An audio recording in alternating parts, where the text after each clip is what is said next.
My name is Tom, and I'm not the kind of person who jumps into drama. I'm an analyst at a large firm, spending most of my life in Excel and meetings. I prefer silence, stability, and honesty. But as it turns out, stability can be the most fragile thing in life, especially when you build it with someone who was fake all along. I've been married to Amy for 11 years. We met back in college. She was the one everyone turned to look at. Beautiful, smart, charismatic.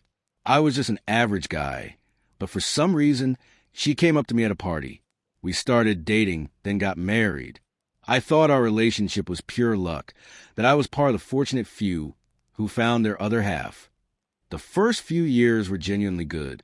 We traveled together, supported each other, got through hard times, celebrated wins. She inspired me, and I felt like I was growing next to her. But somewhere around our 7th year of marriage, she began to change. At first, it was little things. Her phone was always on silent, face down. Smiles at incoming messages she quickly hid. Late work meetings, which I later found out weren't exactly work-related, but I pushed aside the doubts. Thought maybe she was stressed. Maybe I wasn't giving her enough attention. I started cooking more dinners, planning spontaneous getaways, buying flowers for no reason. But her detachment only grew. Then one day, when she claimed to be at a girls' night, I saw her car parked 2 blocks from a hotel I knew all too well. A hotel where couples go when they don't want to be seen. I sat in my car and watched as she came out 2 hours later. Not alone, with a man in a suit I didn't recognize. I had 2 choices. Confront her on the spot, or make her feel every drop of betrayal she inflicted on me. I chose the latter. Over the next month, I started gathering evidence. Phone records, messages I copied when she forgot to log out her laptop, photos, videos. He turned out to be a coworker, an executive from a neighboring department. Married, too. They had their own love reality, full of flirting, sex at the office, and jokes about the naive husband. I read how she called me, an ATM with feelings, and laughed about how I kissed her goodbye every time. And the more I read, the deeper the fire inside me burned, not just to leave her, but to destroy her illusion of impunity. I started planning. Amy was obsessed with her image. She ran a blog about perfect relationships, gave wife advice, trust tips. Her audience, mostly women who followed her like a guru. Her Instagram was polished to perfection. Every shot filtered, every post faked to the core. I created a fake account and became a fan. Commented, liked, asked questions. Within weeks, I was accepted into her private chat, where she shared personal content with her devoted followers. That gave me access to her life 24/7. Then came her lover's birthday. She planned a cheeky gift for him. That day, I switched her package.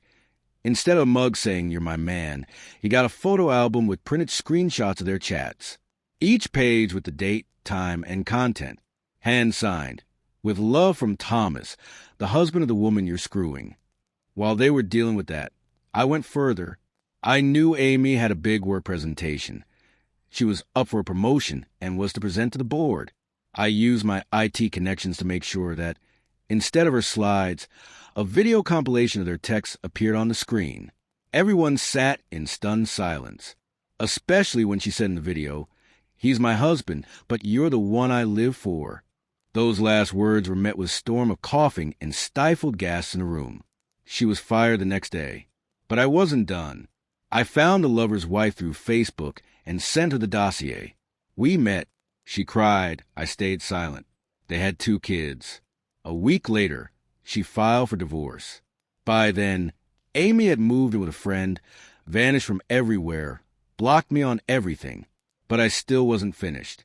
I had one final move to make. After she lost her job and her reputation online crumbled under the weight of her own lies, I could have stopped. I could have walked away and let the wreckage speak for itself. But I didn't. Not yet. You see, I hadn't just been betrayed. I'd been humiliated, mocked, made into a joke. She turned my love into a punchline and paraded it in front of another man. If she had simply cheated, maybe I could have left it at that. But she made me feel like I was nothing, like I was disposable. And I couldn't walk away from that. without making her feel the same. After a firing, the ripple effect hit fast. Her blog was reported hundreds of times and shut down for deceptive practices. People she had worked with distanced themselves. Her personal brand had become radioactive. Her online followers turned on her. Screenshots circulated like wildfire. Women who once looked up to her sent her hate messages. Her name was dragged through every subreddit and forum related to fake influencers. And I was just getting started. I knew her family still saw her as their little angel. Her mother adored her, always said we were the perfect couple, always made sure to tag us in those cheesy family dinner pictures. So I sent her mother the complete truth.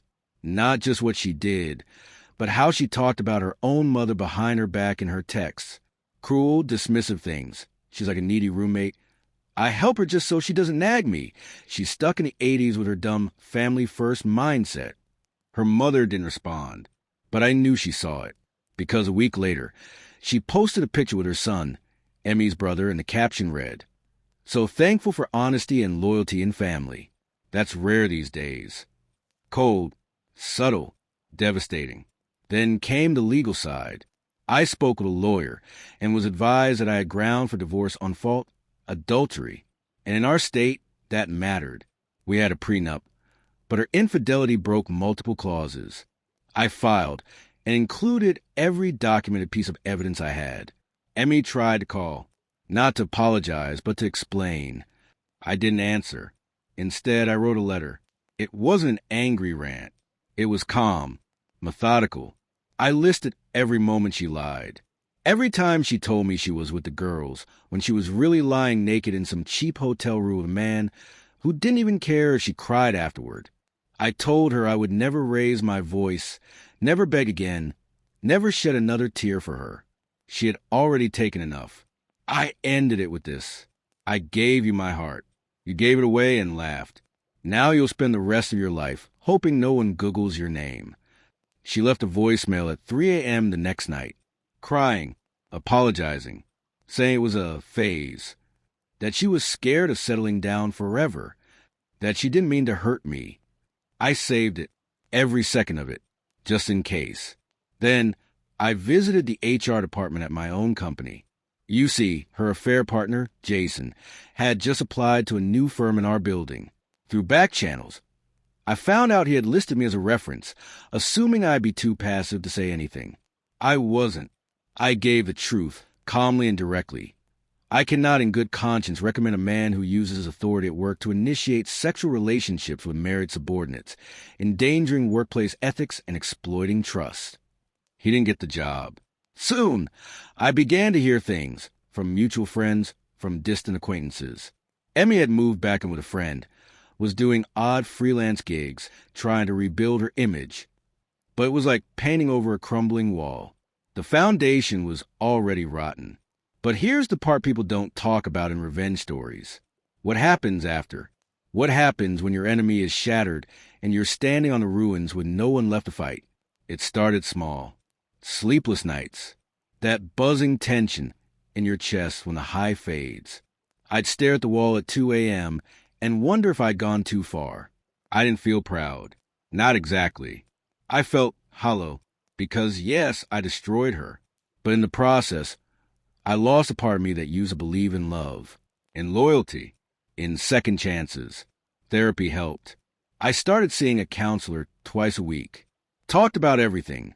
The betrayal, the planning, the anger. He told me something that stuck with me. Justice and revenge may overlap, but only justice brings closure. Revenge just keeps the wound open longer. I didn't regret what I did, but I finally understood why it hurt to win. 12 full months since I stood in our living room with the weight of the world collapsing on my shoulders. Back then, I was broken, hollowed out, consumed with a single, blinding urge to make her feel what I felt, to shatter her the way she shattered me. Now the dust had settled. The divorce was finalized 6 months ago. It went through without resistance. Emmy tried to fight for spousal support at first. Her income was ruined after all, but my lawyer shut it down quickly. The prenup was airtight, and her infidelity made her ineligible for any financial help. In the end, She walked away with nothing more than her personal belongings. I kept the house, not out of sentiment, but because I refused to let her ruin that too. At first, it felt haunted. The walls carried whispers of betrayal, and every room had memories she poisoned. But over time, I changed it, painted the walls, replaced the furniture, donated every photo and keepsake that had her face in it. It was like performing an exorcism. I didn't date for a long time. I didn't even consider it. People suggested apps. Friends offered to set me up, but I declined. I needed to rediscover myself first. The man I was before I started dimming my own light to make hers shine brighter. Work thrived. My energy returned. I poured myself into projects, earned a promotion, and started mentoring younger colleagues. For the first time in years, I wasn't living under a cloud. As for Emmy, I heard things here and there. She tried starting another blog under a different name. Didn't go far. Her reputation online was scorched. The internet doesn't forget, and someone always connected the dots. She bounced between freelance gigs, temporary contracts, and couch surfing. Once, a mutual friend told me she had a breakdown during a podcast interview. The host mentioned infidelity in passing, not even directed at her, and she broke down mid-recording, sobbing uncontrollably and ending the interview early. The clip went viral, not for sympathy, for cringe. She became a cautionary tale, not the tragic, misunderstood figure she painted herself as, but the woman who had it all and threw it away. One day in the spring, I saw her. It wasn't planned. I was grabbing coffee downtown when I saw her across the street. Same face, but worn out, hair unkempt, eyes hollow, shoulders sagging like the weight of the world hadn't let up since the day I exposed her. She didn't notice me, and I didn't approach. There was no point, no satisfaction, just a strange, quiet ache, like watching a stranger with a face of someone you once loved. That was the moment I realized the revenge was truly over, because it didn't matter anymore. Her suffering wasn't my fuel anymore. I wasn't angry. I wasn't bitter. I just didn't care. And that, I think, is the real end of a story like this. Not when they cry, not when they beg, not when they crumble, but when you no longer need them to. That same day, I went home and deleted every photo, every screenshot, every email related to the affair. I burned the last printed letter I had written. I emptied the drawer that held the USB drive with the presentation I had shown to her family. All of it gone. Not out of forgiveness. Not even out of peace. Out of closure. That chapter was finished. And I wasn't going to keep rereading it just because the pain had once felt real. I started writing again, not angry rants or late-night letters, but fiction, short stories. One even got published online. I never used my real name, but the story was called The Queen's Mask. It was about a woman who wore a beautiful mask to win the kingdom's love, only for it to crack and reveal her true face underneath.